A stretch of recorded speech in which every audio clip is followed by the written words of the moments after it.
The integration of the printing press into society has had dramatic effects on politics and community organizing.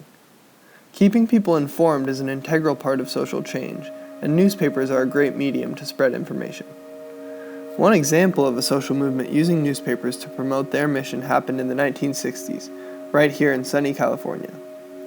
Since America took from Mexico what is now the southwestern United States, much of the country's agricultural production has been done by Mexican and Mexican-American labor in this very region. Instead of paying fair wages to their workers, throughout the Sun Belt, agribusiness depended on the federal government to provide them with a variety of guest worker programs that would produce a labor force unable to challenge the authority of their employers. The Bracero program was the most prominent guest worker initiatives from the United States and brought over 2 million Mexican men to work in the fields. The program lasted from 1942 to 1964 and allowed growers to deny their employees a livable wage or political or social rights because they were 1, replaceable, and 2, not citizens of the United States. Even for Latinx citizens of the states, agriculture was an exploitative business. During the 1960s, farm workers in the Southwest began to demand fair workers' rights. The printing press was one of the tools utilized in efforts to organize and stand up to their oppressive employers.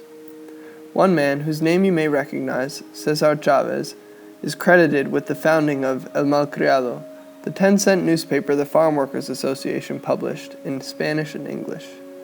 The name meant the unruly child, and the paper championed farm workers, shamed labor contractors, and lampooned growers with biting cartoons and spirited satire. Chavez began his life work as a community organizer in 1952, working with a fellow organizer Dolores Huerta at the Community Service Organization in San Diego. The organizers left San Diego and began building a new labor union early in the 1960s. The organization was named the National Farm Workers Association, and instead of a hierarchical system of operations, NFWA organizers urged workers to develop their own solutions to problems.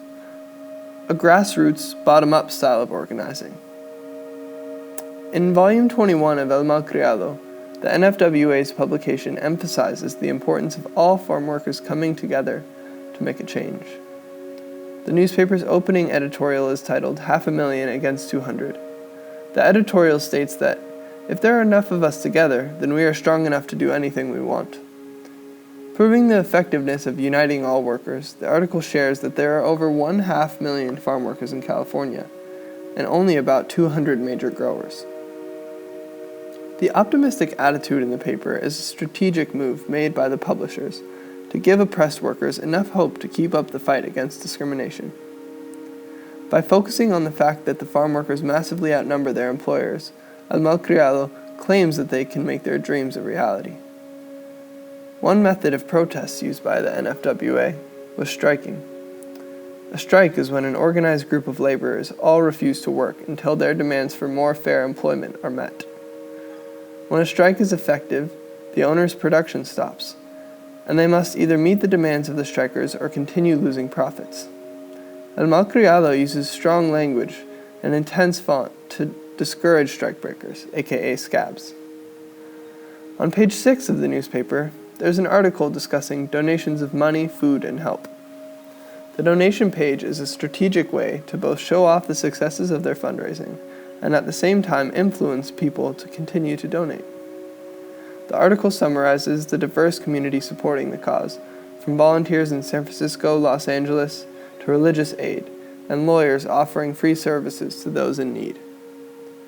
The article focuses on community-based support and seeks to inspire others to join the cause. The importance of community in the fight for social justice cannot be undervalued. Volume 21 of El Malcriado is a wonderful example of strategic organizing and its focus on unification. In the 1960s, the medium of an affordable newspaper was a really productive way to spread information. In the year 2019, we have at our fingertips many methods of digital communication that can be used to organize. What was true in the 1960s and will always be true is this: together we are stronger.